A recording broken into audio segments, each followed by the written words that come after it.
Donc, la conférence d'aujourd'hui se nomme Protéger la confidentialité des renseignements personnels à l'aide de la statistique. Mon nom à moi, c'est Cassandra Plot. Je suis chargée des communications marketing à la Faculté des sciences et de génie. Et votre conférencière d'aujourd'hui est Madame Anne-Sophie Charret, qui est professeure agrégée au département de mathématiques et de statistiques. Donc, je vous rappelle, comme que je viens de le dire, que la conférence d'aujourd'hui est enregistrée. Donc, si jamais vous en manquez un bout ou que vous connaissez des gens qui ne pouvaient pas être présents, on va pouvoir la mettre en rediffusion sur le site de la Faculté de sciences et génie. Donc, vous allez pouvoir la réécouter. La conférence d'aujourd'hui est d'une durée de 50 minutes avec une période de 10 minutes de questions à la fin. Donc, comme je le mentionnais, vous pouvez soit poser vos questions directement en ouvrant votre micro à la fin ou la poser dans le chat. Je vais pouvoir lire les questions à la conférencière. Donc, j'arrête de parler puis je vous laisse avec Madame Charret.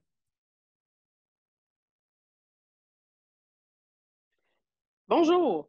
Merci beaucoup de l'invitation. Merci à tous d'être présents pour la conférence. Donc, aujourd'hui, ce que je vous présente, en fait, c'est une genre d'introduction à comment la statistique peut être utilisée là, pour protéger la confidentialité des renseignements personnels. Donc, grosso modo, je vais commencer par vous expliquer c'est quoi le problème là, de la confidentialité des renseignements personnels, pourquoi on doit faire attention à ces choses-là. Je vais vous présenter une variété de solutions là, qui sont utilisées pour régler ce problème-là. Puis, je vais passer un petit peu plus de temps à la fin sur une option en particulier qui s'appelle la confidentialité différentielle, qui est assez utilisée là, en ce moment. Et donc, je pense que c'est intéressant là, pour tous de savoir un peu ce dont ça parle. Alors, on commence tout de suite par le problème de la confidentialité des renseignements personnels. Donc, en fait, l'idée, c'est qu'il y a toujours deux objectifs contradictoires quand on travaille avec des données personnelles. D'un côté, on fait une promesse de confidentialité à la personne de qui on obtient des renseignements. Et donc, par exemple, là, on vous informe parfois quand vous faites un sondage que vos réponses resteront confidentielles et ne seront utilisées qu'à des fins statistiques. Donc, on promet la confidentialité de vos renseignements. Mais de l'autre côté, on ne collecte pas des données seulement pour les garder confidentielles à quelque part. On veut faire quelque chose avec ces données-là. Et donc, on a un objectif de vraiment utiliser les données. Et donc, comment? Ben, en fait, c'est que d'un côté, il peut y avoir des rapports qui sont publiés à partir de vos données collectées. Donc, par exemple, Statistique Canada, là, vont publier beaucoup de documents suite aux enquêtes qu'ils vont effectuer. Et puis aussi, des fois, certaines données vont être accessibles aux chercheurs ou à la population en général. Donc, il y a moyen, là, par exemple, de demander accès à des jeux de données qui ont été collectés, par exemple, par l'Institut de la statistique du Québec pour réussir là, à faire des recherches sur ces données-là. Et donc, la question ici, c'est vraiment de se demander comment je peux m'assurer de respecter ma promesse de confidentialité tout en utilisant les données collectées. Et donc, en fait, la première solution, la solution un peu intuitive, c'est de faire de l'anonymisation. Donc, l'anonymisation, bon, en fait, là, le vocabulaire n'est pas 100% le même là, pour tout le monde qui parle un peu de ce problème-là. Mais moi, ici, quand je parle d'anonymisation, ce que je veux dire, c'est enlever toutes les variables qui pourraient permettre d'identifier directement un répondant. Par exemple, votre nom, votre numéro d'assurance sociale, votre adresse, tout ce qui est relié là, directement à vous. Et donc, ben ça, évidemment, ça semble quand même un truc de base à faire là, pour s'assurer de ne pas partager d'informations confidentielles. Bon, le problème, c'est que c'est pas suffisant. C'est pas suffisant. Donc, un premier exemple, en fait, ça a été publié il y a très longtemps par Latanya Sweeney de la Carnegie Mellon University, qui avait fait une étude sur finalement comment de simples informations démographiques peuvent identifier quelqu'un de façon unique. Donc, ce ne sera pas nécessairement mon nom, comme Anne-Sophie Charret, mais quelques informations démographiques sur moi permettront quand même de me réidentifier. Pour vous donner une idée, là, sur quoi elle avait travaillé, c'était un jeu de données médical qui avait été partagé dans lequel on avait de l'information sur quand est-ce que les gens avaient visité l'hôpital, les diagnostics qu'il y avait eu, les procédures qu'il y avait eu à l'hôpital. Et puis, elle avait aussi eu accès à la liste des voteurs dans l'État d'où provenait ce jeu de données médical, où on avait des informations. Donc là, ici, en fait, des choses qui sont publiques, le nom des individus, à quelle partie sont affiliés et tout ça. Et puis, on voit là, dans l'article qu'elle présente un ensemble finalement de variables qui étaient disponibles dans des deux jeux de données. Donc, le zip code, donc le code postal, la date de naissance et le sexe de l'individu. Et donc, ce sont trois variables qui ne vont pas identifier directement quelqu'un, mais quand on les utilise en combinaison, en fait, c'est possible d'identifier des gens. Et puis, elle avait réussi à identifier des informations médicales sur le gouverneur du Massachusetts dans ce temps-là. Et donc, l'idée, c'était de dire, j'ai pas besoin d'avoir votre nom là, dans mon jeu de données médicales, mais vous donnez des données démographiques qui me permettent de faire des recoupements qui me permettraient éventuellement d'obtenir de l'information là, à votre sujet. Donc, ça a été quand même un premier exemple là, très, très médiatisé de comment l'anonymisation n'est pas nécessairement suffisante pour protéger la confidentialité. Puis on refait l'exercice un petit peu plus tard, là, encore une fois, je suis avec des collaborateurs avec un projet de données sur le génome. Et donc, ils étaient capables, encore une fois, là, de réussir à identifier finalement les individus grâce à des données démographiques. Et bon, si ça vous intéresse, là, vous pouvez chercher sur Internet. C'est surtout fait pour les États-Unis, là, mais il y a un petit site web où on peut rentrer notre date de naissance, notre sexe et où est-ce qu'on habite, notre zip code, et on va nous dire finalement à quel point on est unique, à quel point ce serait facile de nous réidentifier. Donc, ils ont quand même finalement fait réaliser aux gens là, que c'était pas nécessairement suffisant de faire l'anonymisation des données. Et donc, il y a un deuxième exemple un petit peu plus récent concerne un problème qu'il y a eu avec les données de Netflix. Donc, vous connaissez Netflix, là, probablement, c'est un logiciel qui nous donne accès, enfin, on s'abonne, puis là, on a accès à différentes émissions de télévision, des films et tout ça. Et puis, il y a un système de recommandation qui va vous dire, ah, vous avez aimé tel truc, on pense que vous aimeriez écouter tel film. Eh bien, il y a eu un concours il y a quelques années, ça fait déjà une dizaine d'années, un concours où on avait demandé la collaboration de plein d'informaticiens pour réussir à améliorer l'algorithme de représentation et de recommandation. Et pour améliorer cet algorithme-là, on avait partagé un jeu de données anonymisé avec les chercheurs. Et là, il n'y a pas vraiment d'informations démographiques. Là. On n'avait pas besoin de de l'endroit géographique où vous étiez, par exemple, ou de votre date de naissance. Mais il y a quand même des chercheurs qui ont réussi à identifier des utilisateurs dans le jeu de données. Donc, en fait, le jeu de données contenait l'information sur les films que vous avez aimés, puis les émissions que vous aviez écoutées, et puis finalement, comment vous les aviez notées, ces émissions-là.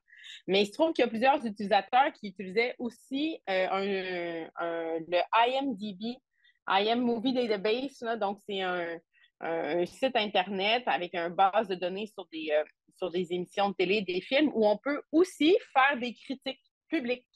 Et donc, en faisant un recoupement, les chercheurs ont réussi à réidentifier des individus dans le jeu de données qui était supposément anonymisé, que Netflix avait partagé, en utilisant leurs informations sur le IMDb. Et donc là, ce que je vous montre ici, en fait, c'est un article qui est publié un petit peu après le début du concours. En fait, il y a vraiment eu des poursuites judiciaires. Donc, ici, l'histoire, on n'a pas tous les détails de la poursuite, mais l'histoire, c'est que la personne qui avait un profil public sur IMDb, avec certains films, là, certaines émissions qui avaient été partagées avec des critiques. Mais en fait, si on faisait le lien avec Netflix, là, on pouvait voir différents types d'émissions et de films. Et donc, finalement, là, la personne disait que c'était possible de se rendre compte grâce à ces informations-là, finalement, de peut-être ses préférences sexuelles. Okay? Donc, mais le point est que c'était pas supposé, là, avec anonymisé, permettre de réidentifier les gens. Donc, il y a eu des problèmes, il y a eu des problèmes en justice. Et puis, en fait, Netflix a dû annuler. Là, il était supposé faire une deuxième portion du concours et l'ont annulé à cause de ces problèmes de confidentialité-là. Et donc, anonymiser, on l'a vu à quelques reprises, c'est vraiment pas suffisant. Une autre stratégie, ce serait de partager juste des jeux de données agrégés. Donc là, on se dit, ben là, vous partagez des jeux de données, peut-être que ça, c'est pas sécuritaire, mais si je partage juste des données agrégées, des moyennes, des variances, des résultats d'analyse statistique, peut-être que ça devrait fonctionner. Bon. En fait, malheureusement, c'est toujours pas suffisant, encore une fois. Et donc, je peux vous donner un petit exemple ici. Disons que je fais un petit sondage là, dans un lieu de travail. Les gens, on se demande, sont en accord ou en désaccord avec une nouvelle politique qu'on veut mettre en place. Ici, je partage des données agrégées. Bon, vous voyez bien que ça peut être problématique. Il y a un zéro ici. Donc, il n'y a aucune femme qui est en accord avec la politique. Donc, j'ai partagé des données agrégées, mais ça m'a permis de donner de l'information très, très précise sur toutes les femmes dans la population ici. Et donc, à la base, juste dire je partage des données agrégées, c'est pas suffisant. Il faut réfléchir un petit peu plus que ça. Et même dans des cas quand même beaucoup plus compliqués, on peut montrer que les données agrégées, là, ça laisse passer un petit peu plus d'informations qu'on pourrait s'attendre. Donc, ça, c'est un autre article qui a été publié là, dans les dernières années où bon, je ne vous dirai pas dans le détail, mais en fait, c'est des données, encore une fois, des données génétiques. Mais il y avait des données agrégées qui étaient publiées. Et là, la citation que je voulais vous montrer ici, donc les données agrégées, c'était donc composite statistics, ça serait données agrégées, across cohorts, allele frequency, genotype count.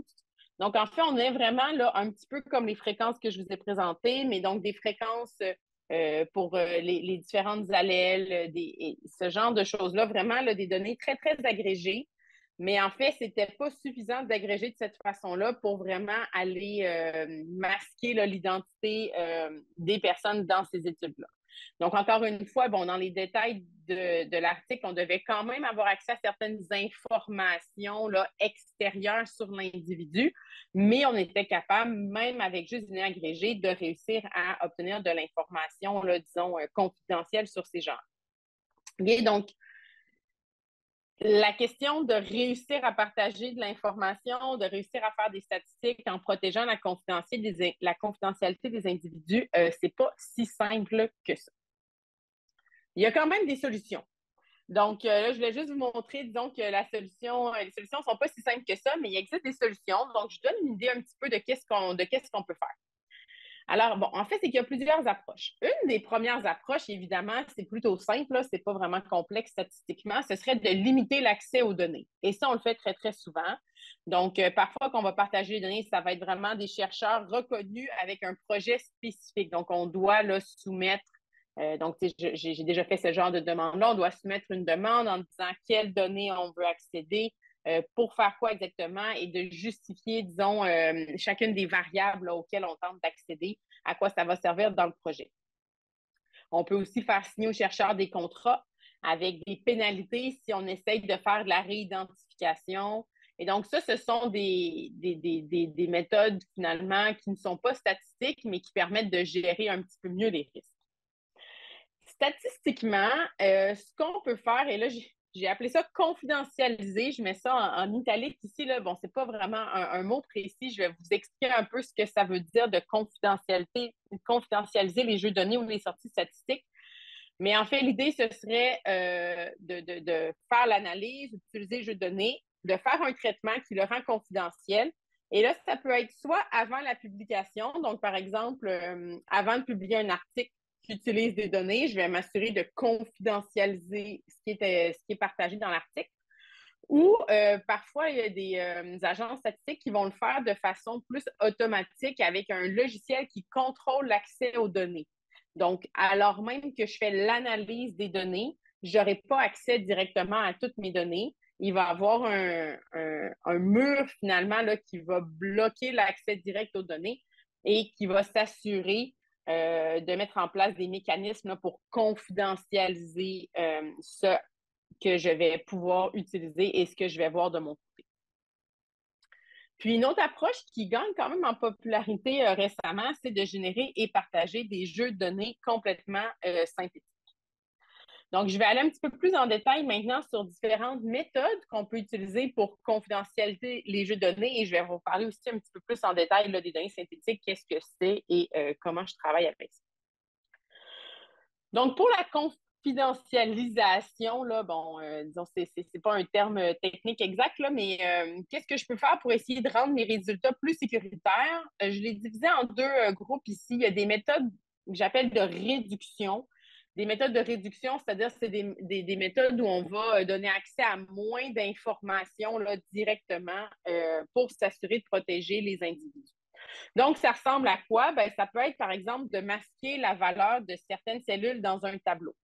Donc, par exemple, quand je donnais le tableau tantôt avec un zéro, ben là, si je veux m'assurer que les gens n'aient pas d'informations confidentielles qui peuvent être partagées, ben, je pourrais masquer la valeur de cette cellule-là. Évidemment, si on connaît le total, ben là, je vais devoir masquer d'autres cellules pour réussir à ce que personne là, ne puisse déduire la valeur des cellules masquées. Et en fait, ça, c'est une méthode qui a été quand même utilisée là, pendant un bout de temps. Et il y a beaucoup là, de littérature là-dessus, des algorithmes, là, des programmes qui ont été créés pour savoir quelles cellules je dois masquer, comment optimiser ce masquage-là. Donc, ça, c'est une stratégie qui est parfois utilisée. Bon, une stratégie encore plus simple, ça serait d'enlever certaines variables. Donc là, on ne parle pas d'anonymiser, d'enlever des variables vraiment uniques, mais d'enlever d'autres variables. Bon, par exemple, est-ce que j'ai vraiment besoin du code postal ou est-ce que ce serait possible d'enlever cette variable-là pour m'assurer qu'on ne puisse pas réidentifier trop facilement les individus. Je peux aussi partager seulement un échantillon des données. Donc, ça, c'est utilisé dans certains cas. Là, par exemple, il y a un organisme qui partage des données de recensement de plusieurs pays, mais en fait, ce qu'il partage, c'est seulement un échantillon des données du recensement. La protection qu'on a ici, c'est de dire que si j'ai l'impression que j'ai réidentifié quelqu'un dans mon jeu de données, ben en fait, c'était peut-être pas lui, parce que peut-être que lui ne faisait pas partie de l'échantillon. Donc, c'est une protection partielle, je vous dirais, là, mais c'est quand même une stratégie qu'on peut utiliser là, pour rendre nos données plus sécuritaires. Et puis, on peut aussi vouloir combiner certaines catégories dans une variable. Donc, par exemple, là, le code postal, ben, au lieu d'avoir le code postal, je pourrais peut-être donner seulement les 3 premiers chiffres du code postal. Et donc, juste pour vous montrer que c'est vraiment utilisé, là, ce genre de choses-là, ben, voici un tableau qui a été généré là, par Statistique Canada. Et vous voyez, je ne sais pas si vous voyez dans les... Bon, on ne s'intéressera pas trop au sujet du sondage, mais c'est un sondage sur des entreprises. Il y a des X ici. Et en fait, les X, on nous informe que c'est des valeurs qui ont été enlevées à cause là, du Statistics Act, donc en fait des règlements là, sur la confidentialité à Statistique Canada. Et donc, ces valeurs-là ne sont pas disponibles. Et donc, il y en a quand même plusieurs dans le tableau ici, là, X, X, X, X, X. Donc, comme je vous dis, une fois que je mets un X, c'est sûr que si je veux partager aussi le total de la colonne, bien, je vais devoir mettre d'autres X un petit peu partout. Donc, c'est des méthodes, là, je dirais, de réduction de l'information qu'on peut utiliser. D'autres méthodes qui sont, je les appellerais plus perturbatives, il s'agit vraiment de venir modifier les renseignements personnels avant de procéder à des analyses ou à des partages. Donc, ça peut inclure des choses comme arrondir à la hausse ou à la baisse des valeurs extrêmes. Par exemple, je peux décider que tous les individus qui ont plus de 90 ans, j'indique qu'ils ont 90 ans dans le jeu de données. Parce que le nombre d'individus qui ont un âge là, plus grand est assez faible que ce serait assez facile de réidentifier ces individus-là. Je peux aussi faire ce qu'on appelle là, du swapping. Il n'y a pas de traduction en français. Là. Bon, l'idée du swapping, en fait, c'est que je vais choisir des individus dans mon jeu de données qui se ressemblent. Donc, peut-être qui habitent au même endroit, qui ont à peu près le même âge. Et là, ben, je vais choisir au hasard des individus qui se ressemblent et je vais venir échanger les valeurs de certaines de leurs variables. Par exemple, dans un jeu de données médical, ben, je pourrais venir échanger les variables là, de certaines de leurs données médicales. L'idée ici, c'est de rajouter un petit peu juste d'incertitude là, sur les vraies valeurs dans le jeu de données. Et donc, si moi, j'ai l'impression que je réidentifie quelqu'un, je pense que j'ai accès à ces informations médicales, mais en fait, je sais qu'il y a eu du swapping. Et donc, je sais que ce ne sont pas nécessairement ces informations médicales à cette personne-là. ça peut être les informations d'autres personnes. Donc, l'idée, c'est que je conserve un petit peu la relation entre les variables, l'aspect statistique, mais j'essaye de détruire vraiment là, le lien très, très personnel entre les variables démographiques, par exemple, qui pourraient me permettre d'identifier quelqu'un, et les variables plus sensibles, par exemple, les variables médicales. Donc, ça a quand même été beaucoup utilisé par différentes agences statistiques. Ça l'est un petit peu moins, mais c'est une méthode qu'on utilise là, quand même pour gérer la confidentialité. Une autre méthode, c'est l'ajout de bruit aléatoire aux données. Donc là, l'idée ici, c'est un peu la même chose, là, créer un peu d'incertitude, modifier les valeurs de l'individu, mais là, ce serait, disons, on donne mon information et ensuite, disons, ma pression sanguine, au lieu de mettre la vraie pression sanguine mesurée lors de la visite, je lui rajoute une valeur aléatoire. Et il va falloir choisir, évidemment, la quantité de bruit qu'on ajoute. Et puis là, c'est là que les statisticiens vont avoir un travail à jouer là, pour savoir à partir de quelle quantité de bruit j'ai l'impression que j'ai suffisamment bruité les données pour avoir d'assez bonnes, promesses de confidentialité, on peut dire. Et donc, je peux faire de l'ajout comme ça de bruit aléatoire aux données. Ça se fait quand même assez souvent aussi dans le but de confidentialiser un jeu de données. De la même façon, si j'ai un tableau, ben là, je peux venir arrondir les fréquences ou venir rajouter même un bruit sur les fréquences. Le but étant finalement d'essayer de révéler de l'information statistique générale, mais pas de l'information spécifique sur un ou des individus. OK? Donc, ça, c'est plein de méthodes. Toutes ces méthodes-là, en fait, il y a quand même eu plein de littérature sur comment les optimiser, qu'est-ce qu'on devrait faire, à quel point est-ce que ça fonctionne bien. C'est donc toutes des méthodes là, qui ont été utilisées et qui sont encore utilisées à certains endroits pour gérer la protection des renseignements personnels. Une autre méthode qui a été proposée un petit peu plus récemment, puis sur laquelle il y a beaucoup de recherches en ce moment aussi, c'est la génération de données synthétiques.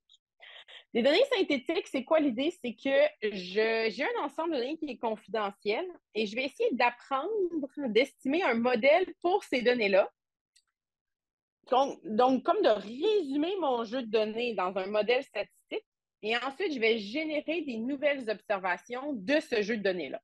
Et donc, les données que je vais partager ne correspondent pas à des vrais individus. Donc, c'est impossible d'essayer de retrouver, de réidentifier quelqu'un parce que les données synthétiques, ce n'est pas un individu en particulier. Et donc, le problème de réidentification est complètement détruit là, avec les données synthétiques. Je n'ai pas ce problème-là. Il faut quand même faire attention parce que si mes données synthétiques ressemblent vraiment beaucoup aux données originales, ben, je peux quand même réussir à déduire de l'information là, sur quelqu'un. Si j'ai accès à certaines variables de cette personne-là, je vais essayer d'en apprendre un petit peu plus sur elle. Peut-être que mes données synthétiques trop bien générées vont me permettre de le faire. Mais à la base, c'est une méthode qui permet quand même au moins de s'assurer qu'on ne va pas partager vraiment des données d'individus spécifiques. Et il y a plein de façons pour faire ça. Donc là, ça dépend un peu de nos connaissances, de nos approches. Là, disons, d'un point de vue statistique, on a beaucoup utilisé ce qu'on appelle des modèles par régression séquentielle. Si vous connaissez un petit peu la modélisation statistique, l'idée, c'est que j'ai plusieurs variables dans mon modèle. Je veux essayer d'apprendre un modèle pour toutes ces variables-là. C'est généralement assez compliqué de faire ça de façon multivariée. Donc, à la place, on va essayer de modéliser une variable conditionnellement à toutes les autres variables dans mon jeu de données. Et là, je vais apprendre un modèle comme ça par régression séquentielle. Donc, ça, c'est une approche qui est implémentée dans un des logiciels là, statistiques très, très utilisés, le logiciel R. Il y a toute une librairie de fonctions pour faire ce genre de jeu de données synthétique-là avec des régressions séquentielles. Il y a d'autres méthodes là, qui sont parfois utilisées. Donc, en fait, les régressions séquentielles peuvent utiliser d'ailleurs les armes de régression et de classification. On utilise parfois des réseaux bayésiens. Il y a des modèles de copules. Il y a beaucoup de recherches sur la génération de jeux de données synthétiques à l'aide de méthodes d'apprentissage profond, là, le deep learning qu'on utilise en intelligence artificielle notamment, et donc spécifiquement les GAN, les réseaux antagonistes génératifs. Donc, c'est des modèles qui permettent de générer des données Et là, l'idée, c'est qu'on va essayer de générer des données synthétiques là, à l'aide de ces modèles-là. Donc, ça aussi, en fait, il y a des librairies qui sont développées. Pour les GAN, c'est plus en Python, mais il y a des librairies, là, des fonctions qui ont été générées pour essayer de faire des données synthétiques avec ces critères-là. Ça a été utilisé dans certaines agences statistiques et il y a même maintenant là, beaucoup de compagnies privées, en fait, qui proposent des algorithmes de création de données synthétiques. Donc, on leur fournit nos données originales et puis ils vont nous créer des données synthétiques qui devraient conserver le plus d'utilité possible, mais en protégeant la confidentialité des individus. Mais dans tous les cas, l'idée générale, c'est toujours de faire un compromis entre la protection de la confidentialité et l'utilité de ce qui est partagé. Donc, c'était ça notre dilemme au départ. Là. Je veux protéger les gens, je veux faire ce que j'ai dit, utiliser seulement des fins statistiques, mais je veux quand même faire quelque chose d'utile avec mes données. Donc, dans toutes les méthodes dont je vous ai parlé, à chaque fois, on se pose la question de c'est quoi le compromis ici entre confidentialité et utilité. Ce qui est un petit peu difficile, c'est que mesurer ces deux aspects-là, c'est pas toujours simple. Donc, mesurer l'utilité d'un jeu de données synthétique, par exemple, ben, il y a plusieurs façons qu'on pourrait utiliser. On pourrait tenter de faire des analyses avec mon jeu original, des analyses avec le jeu synthétique, voir est-ce que ça correspond. Mais encore là, il y a une panoplie d'analyses que je pourrais vouloir faire. Donc, ce n'est pas facile de résumer là, à une seule valeur la mesure de l'utilité. La mesure de la confidentialité, je dirais, c'est encore un petit peu plus compliqué. Donc, je vous donne une petite idée là, de méthodes qui ont été utilisées ou qui sont parfois utilisées pour mesurer la protection de la confidentialité. Donc, dans certains cas, c'est en fait ce que moi j'appelle des règles du pouce. Donc, comme par exemple la Statistique Canada, là, quand il y avait des X dans certaines des cellules, bien, en fait, c'est qu'il existe là, des règles qui ont été décidées à un moment donné sur à quel moment est-ce que ça devient dangereux de partager des données. Donc, on pourrait dire, par exemple, que je veux partager aucun tableau, aucun résultat où il y a seulement 5 observations qui ont servi là, disons, dans une des cellules de mon tableau de fréquence. Okay? Donc, ça serait une stratégie, par exemple, et la plupart des organismes qui gèrent des données vont avoir certaines de ces règles du pouce-là qui permettent de prendre des décisions là, quant à la confidentialité des renseignements personnels. Donc, il y en a quelques-unes ici, là, règles NCOP et pourcentage, c'est d'autres règles un peu de la même façon. L'idée, c'est de s'assurer que chacun des individus n'a pas un trop grand impact là, sur une seule des trucs qui est publié. D'autres façons de mesurer la protection, donc en fait, un des risques dont on parlait, c'est de réidentification, de réussir à dire « Hey, ici, c'est le gouverneur de l'État du Massachusetts ». Et donc, réussir à réidentifier quelqu'un, bien en fait, c'est un problème. Et ce qu'on peut faire, c'est d'essayer d'estimer la probabilité que ça arrive.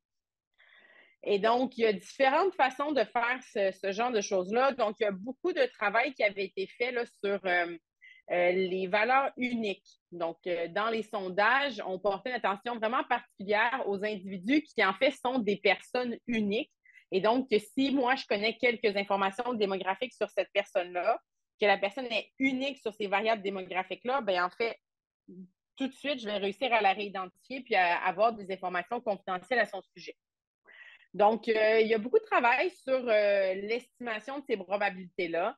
Donc, on essaye d'estimer la probabilité qu'une valeur qui est unique dans mon échantillon correspond en fait à une valeur qui est unique dans la population, de sorte que ce serait dangereux de partager là, mon jeu de données seulement l'échantillon, parce que ça permettrait finalement d'identifier quelqu'un de façon unique.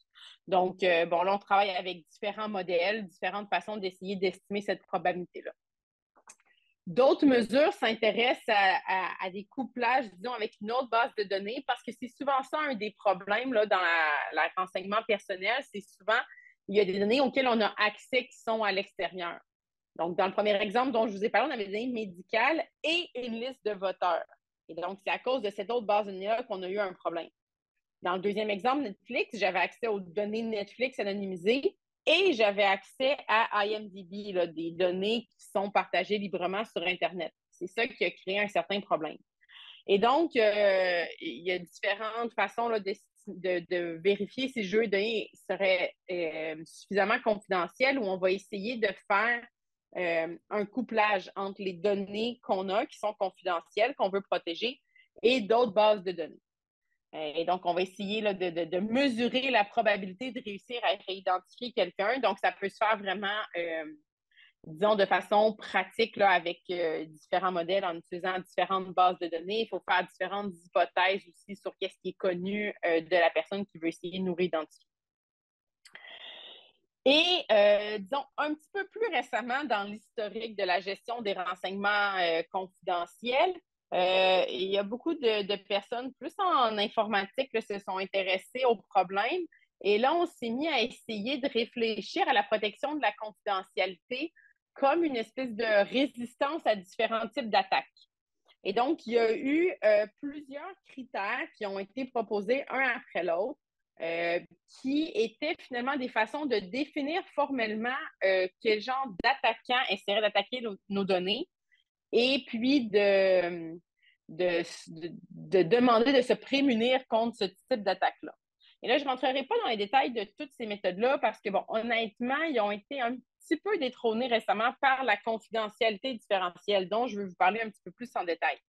Mais donc, on a eu K-Anonymity, L-Diversity, T-Closeness. Donc, il y a eu comme une série, finalement, on propose une méthode d'attaque avec une façon de parer cette attaque-là. Et ensuite, quelqu'un dit, ah, mais attention, on pourrait attaquer d'une autre façon. Alors là, on propose une autre méthode qui va finalement parer à cette attaque-là. Il y a comme une espèce de séquence là, d'attaque et de façon de se prémunir contre ces attaques-là. Et puis, suite à cette série de recherches-là, en fait, il y a une méthode qui a été proposée. Ce n'est pas une méthode de protection de la confidentialité, là, comme je vous ai présenté un peu tantôt. C'est vraiment une méthode pour mesurer la confidentialité. Et c'est une méthode qui est très populaire maintenant. Donc, je veux prendre là, du temps dans la présentation pour vous l'expliquer quand même un petit peu plus en détail. Ça s'appelle la confidentialité différentielle. Donc, ça, c'est ma traduction. En fait, j'ai été la première à publier un article en français à ce sujet en anglais. C'est Differential Privacy. Si jamais vous cherchez là, sur Internet, vous trouverez pas mal plus d'informations avec Differential Privacy.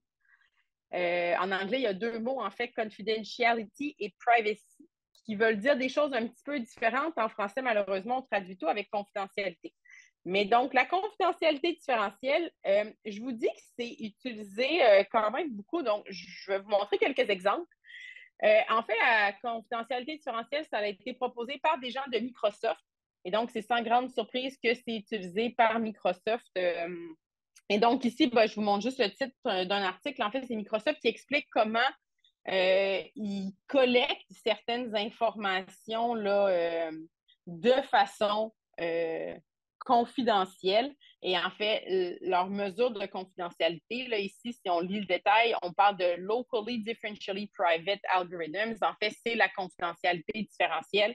Bon, là, c'est une variante de la confidentialité différentielle locale. On n'ira pas là aujourd'hui, mais c'est la confidentialité différentielle qui est utilisée. Donc, en fait, peut-être que vos données ont déjà été collectées par Microsoft avec ce critère-là. Bon, de la même façon, Apple, donc ici, en fait, j'ai un autre exemple sur vos téléphones cellulaires. Si vous avez un téléphone cellulaire de Apple, en fait, il y a plusieurs informations qui sont collectées. Et parfois, on vous demande là, si vous acceptez de partager vos informations avec Apple pour l'amélioration de leur programme, ce genre de choses-là. Et en fait, ils utilisent, vous voyez, Differential Privacy, ils utilisent directement la confidentialité différentielle dans certains de ces algorithmes de collecte de données.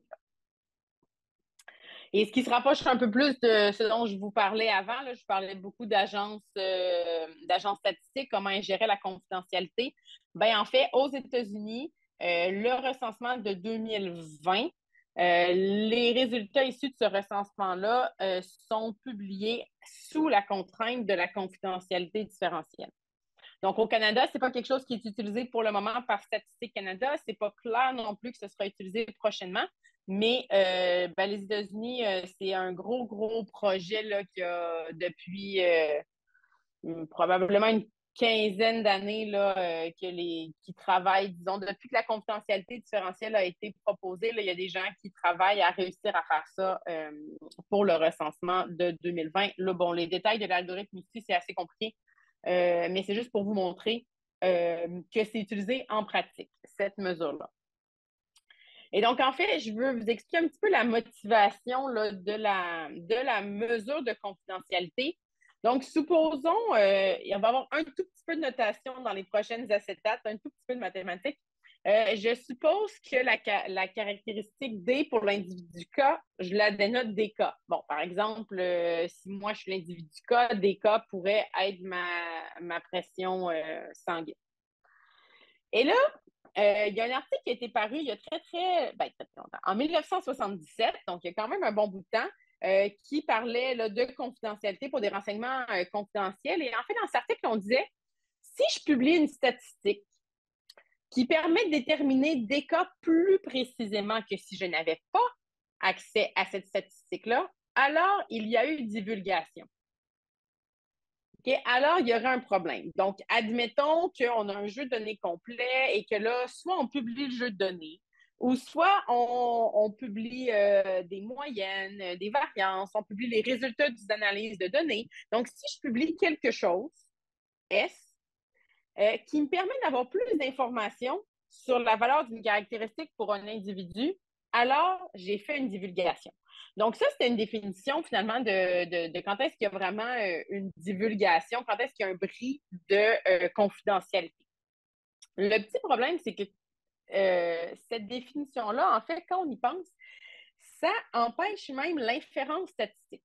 Donc, c'est quoi l'inférence statistique? Bien, quand je dis inférence statistique, je veux dire tout ce qu'on apprend là, grâce aux statistiques, tout ce qu'on apprend sur le monde, en fait. Donc, un exemple qu'on donne souvent ici, c'est l'idée de le lien entre fumer la cigarette puis avoir le cancer du poumon. Donc, admettons qu'on dit que des cas ici, c'est est-ce que la personne K a un cancer du poumon?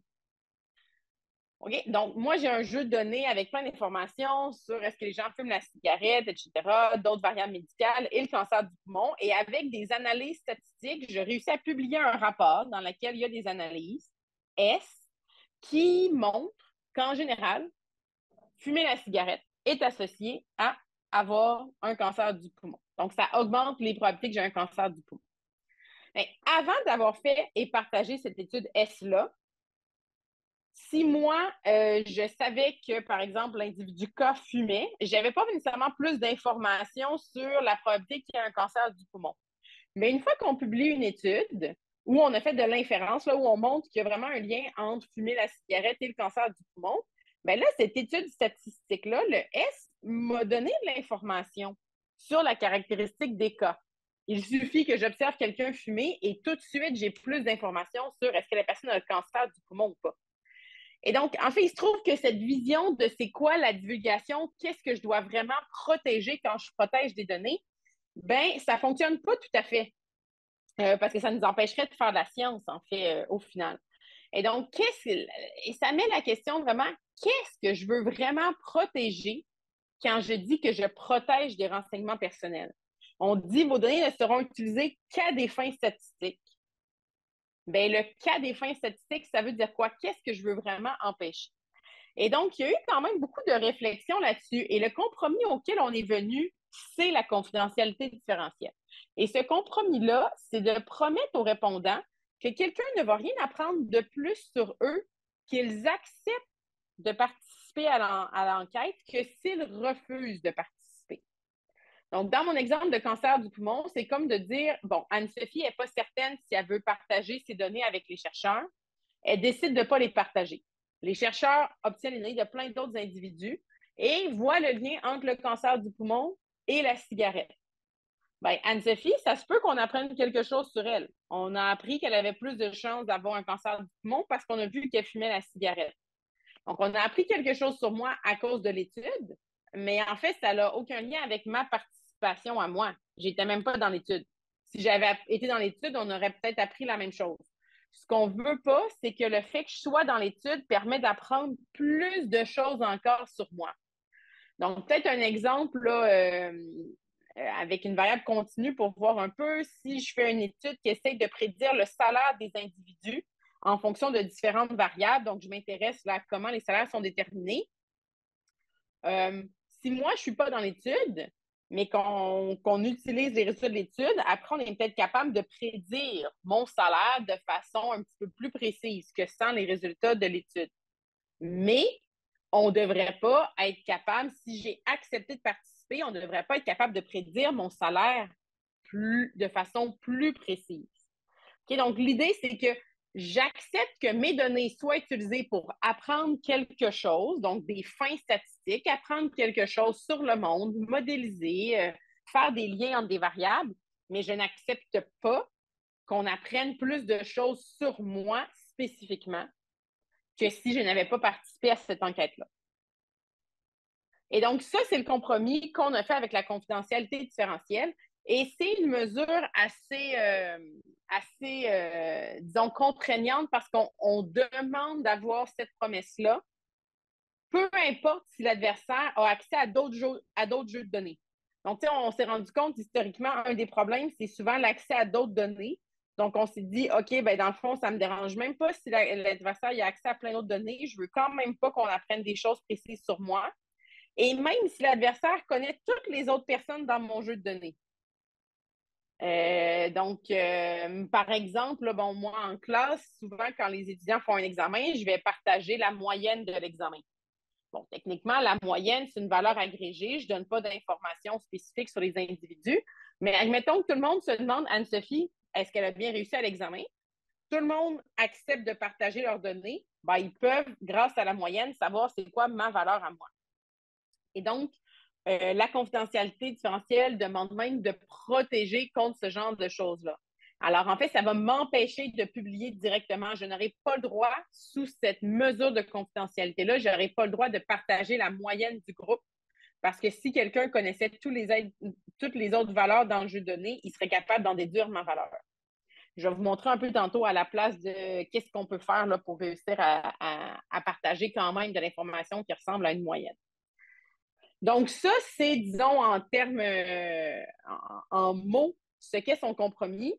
Je vous donne la définition formelle mathématique. Donc, c'est ça, en fait, l'intérêt aussi de cette mesure-là. Ce pourquoi elle est quand même assez populaire, c'est qu'on peut l'écrire mathématiquement. Bon, je n'irai pas trop dans les détails ici, mais juste pour vous dire, en fait, grosso modo, l'idée, c'est que je suppose que je pars avec un jeu de données D ici. Je vais publier une statistique S. Et là, ce que je regarde, c'est ici, commencer à regarder le ratio ici.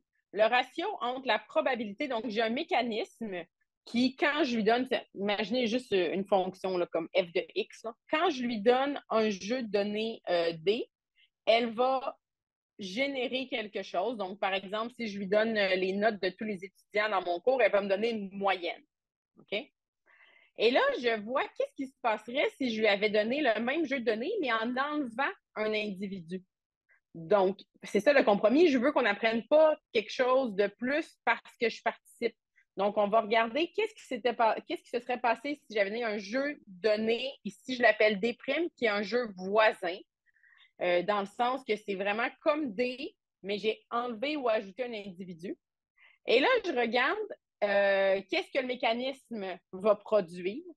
Et je veux que ce que le mécanisme produit quand je lui donne des primes ou quand je lui donne D, ça soit très similaire. Et là, le très similaire, en fait, comment on écrit ça? C'est qu'on va le borner ici avec E à la epsilon, epsilon étant une toute petite valeur. Donc, c'est en fait, epsilon ici, c'est une constante que je dois choisir. Ça va être plus grand que 0. Si je le prends très, très petit, ces probabilités-là devront être plus similaires.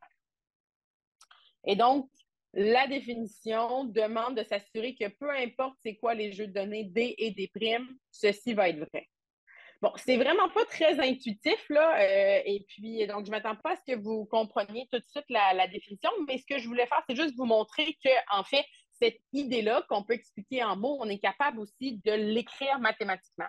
Et ce qui fait que maintenant, si je veux publier un jeu de données ou publier une statistique, si je veux satisfaire la confidentialité différentielle, bien, je peux vraiment là, vérifier rigoureusement, mathématiquement, est-ce que je satisfais cette contrainte-là.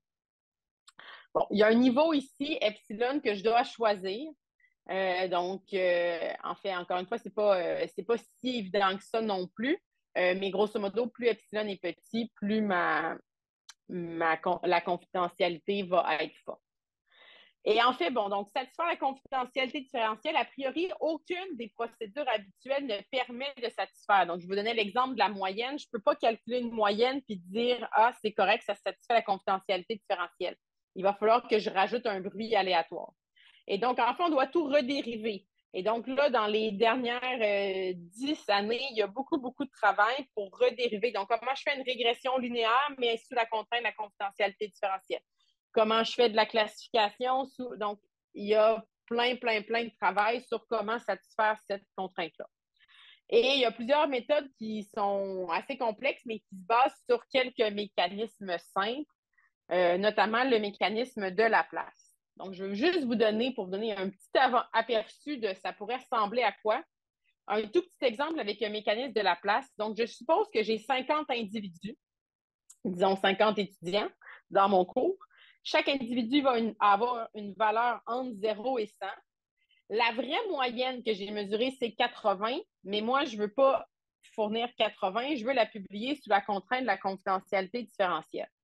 Et donc, une méthode que je peux utiliser, c'est le mécanisme de Laplace. Donc, qu'est-ce que ça va faire? Bien, je vous montre juste un petit graphique, là. Vous avez 3 courbes sur le graphique, c'est 3 valeurs de epsilon différentes. Donc, on peut commencer par la courbe en bleu, qui est disons, qui est la plus pointue ici, là, avec une valeur plus grande, proche de 80. Donc, en fait, cette courbe-là, c'est epsilon égale 1. Ça me donne la distribution donc, que je publierais comme valeur pour la moyenne. Donc, en fait, on voit que c'est centré à 80. Et on voit que je vais publier une moyenne qui est quand même proche de 80. Là. Donc, tu sais, ma distribution va à 0 à 70. Là, je suis pas mal rendue à 0, 90 aussi. Donc, je publierai au hasard une valeur entre 70 et 90 pour la moyenne, grosso modo, mais avec des valeurs proches de 80 qui seraient beaucoup plus probables. Donc, au lieu de publier 80, ben, je rajouterais un bruit. Donc, ça revient un peu à ce qu'on avait vu l'idée de bruiter les données, de rajouter un bruit aléatoire. Mais ici, disons, une façon formelle de vraiment mesurer combien de bruit je dois rajouter. Et là, ben, plus epsilon diminue, plus la confidentialité est grande. Et en fait, dans l'exemple, ce qu'on voit, là, c'est que quand je diminue le epsilon, ben, en fait, là, la distribution s'aplatit et je peux finalement publier des valeurs qui sont beaucoup plus loin que 80. Ça, c'est un exemple avec 50 individus. Pour la moyenne, plus j'augmente les individus, moins la moyenne est sensible et en fait, plus je vais pouvoir publier des valeurs qui sont proches de la vraie moyenne. Donc, si j'avais 500 individus, là, même avec un epsilon de 0,1, je ne publierais pas des valeurs si loin que ça de la vraie moyenne. Mais donc, ça, c'est juste une petite idée, là, mais en fait, en général, les méthodes qui permettent de satisfaire la confidentialité différentielle sont toutes des méthodes où je vais rajouter du bruit un peu comme ça, soit directement sur des statistiques que j'ai calculées, ou même sur le jeu de données lui-même. Donc, il y a quand même pas mal de méthodologies là, sur comment générer des jeux de données synthétiques, mais qui satisfont la confidentialité différentielle. Où je m'assure qu'un individu me permet d'apprendre quelque chose statistiquement globalement, mais pas de l'information très précise sur lui-même. C'est ça l'idée. OK, donc c'était vraiment un gros tour d'horizon de tout ça. Je vous résume ce que j'espère que vous avez compris de la présentation. Là, je voulais vous montrer, disons, un peu l'état de la recherche puis un peu ça sur quoi on travaille. Mais donc, que retenir? Bon, première chose, retenir que le problème de la confidentialité de données, c'est important pour des gens qui partagent leurs données. Parce qu'il y a eu plein d'exemples dans le passé quand même où des gens ont réussi à réidentifier des informations sur les individus qui partagent leurs données. Ensuite, les solutions intuitives ne sont pas suffisantes. Juste enlever les noms, ce n'est pas suffisant. De dire je vais me limiter à des statistiques agrégées, ce n'est pas nécessairement suffisant non plus pour protéger là, de façon suffisante la confidentialité. Définir et mesurer cette protection-là non plus n'est pas très simple. Donc, je vous ai parlé de différentes stratégies. Je peux estimer des probabilités de réidentification. Je peux utiliser certaines règles. Je peux imaginer des attaques et essayer de me préparer contre ces attaques-là. Il y a la confidentialité différentielle dont je vais parler un peu plus longtemps, qui est très populaire en ce moment. Mais encore là, en fait, c'est pas parfait non plus. Là. Il existe tout plein de variantes de cette mesure-là avec des avantages et inconvénients. Là, je pourrais vous en parler pendant des heures et des heures juste de comment on réussit à essayer de mesurer la confidentialité. Et le point, c'est aussi que la statistique est essentielle pour approcher le problème. Donc, en fait, il y a quand même pas beaucoup de statisticiens dans les universités qui travaillent là-dessus, mais dans les centres de recherche, il y en a quand même plusieurs et dans les agences statistiques. Et qu'est-ce que la statistique fait pour la protection de la confidentialité? Ben, en fait, il y a la question de développer des méthodes qui me permettent de publier des statistiques et des résultats obtenus, mais avec des données confidentielles et en gardant la confidentialité des gens. C'est un peu ce dont j'ai parlé. Il y a aussi comment mesurer cette promesse de confidentialité-là. Donc, on travaille à développer d'autres mesures. Il y a aussi d'évaluer l'effet de ces protections-là sur la qualité des analyses statistiques. On ne veut pas non plus partager des analyses qui n'ont plus aucune valeur scientifique. Et il y a aussi toute de la recherche sur comment développer des méthodes qui vont permettre d'analyser les données si elles ont été modifiées. Donc là, je rajoute du bruit dans mes données. OK, mais techniquement, le statisticien doit en tenir compte dans son analyse qu'il y a du bruit qui a été rajouté. Donc ça, je dirais que c'est comme les 4 grands champs de recherche là, des statisticiens sur la gestion des renseignements personnels. Donc voilà, ça fait le tour un peu là, de ce que je voulais vous présenter. C'est vraiment un aperçu là, du rôle de la statistique et de quelques méthodes pour gérer la confidentialité. Et il devrait rester une dizaine de minutes et je suis maintenant disponible pour des questions. Oui, merci. Donc, on a déjà une question en ligne. On dit, je vous remercie pour cette présentation. J'aimerais savoir si on peut utiliser, par exemple, générer des données statistiques dans une étude médicale. Est-ce que le résultat n'aura pas de biais? Bon, oui. Alors, si si je donne des données synthétiques, est-ce qu'il se peut que j'ai un biais? Bon, certainement que c'est possible. Donc, si je génère mes données statistiques d'une mauvaise façon, je peux certainement générer des données synthétiques pour lesquelles les résultats de l'analyse qui m'intéressent seraient biaisés par rapport là, aux résultats que j'aurais eu avec le vrai jeu de données. Donc, il faut vraiment faire attention à la façon avec laquelle on génère nos données synthétiques. Donc, en général, avant de partager des données synthétiques, il va y avoir toute une série d'évaluations. Donc, je ne sais pas pour toutes les compagnies là, exactement qu'est-ce qu'elles font. Je sais qu'il y a des compagnies qui vendent ce travail-là. Mais en fait, dans les agences statistiques, par exemple, ils ont partagé quelquefois des jeux de données synthétiques. Et à chaque fois, il y a tout un travail de validation. Donc, on va réfléchir aux analyses qui seraient intéressantes à faire. On va valider que ces analyses-là sont similaires avec mes données synthétiques. Même parfois, ce qui a déjà été utilisé, c'est que je partage les données synthétiques avec le chercheur. Les chercheurs font leurs analyses. Une fois qu'ils ont trouvé quelque chose d'intéressant, je vais aller revalider leur modèle spécifique sur les vraies données, vraiment pour m'assurer que je n'ai pas créé un problème, qu'il n'y a pas un biais justement dans mes données synthétiques. Donc oui, c'est un problème potentiel. Il faut vraiment faire attention. Là. On ne peut pas juste générer des données synthétiques de n'importe quelle façon. J'espère que ça répond. Pour la prochaine question, je m'excuse à l'avance pour la question simpliste. Concernant l'exemple de la moyenne du groupe d'étudiants, ce ne serait pas déjà un bris de confidentialité pour tous les étudiants, sauf celui concerné si nous connaissons déjà leurs notes? Oui, ben en fait, l'idée ici, c'est pas nécessairement nous, ce sera un adversaire. Donc, là, peut-être que ça a l'air un peu étrange dans le contexte d'une classe, là, mais en fait, l'adversaire pourrait être tous les autres étudiants. Tous les autres étudiants pourraient décider de se mettre en commun pour savoir c'est quoi la note d'Anne-Sophie dans le cours. Elle est tannante, elle n'arrête pas de poser des questions dans le cours, elle nous énerve, là, est-ce qu'elle a bien réussi son examen ou pas? Donc, ce serait eux qui pourraient se regrouper. Donc, puis, disons, plus généralement, l'idée, c'est d'imaginer qu'on a accès à ces données-là, mais peut-être par des données qui sont publiques.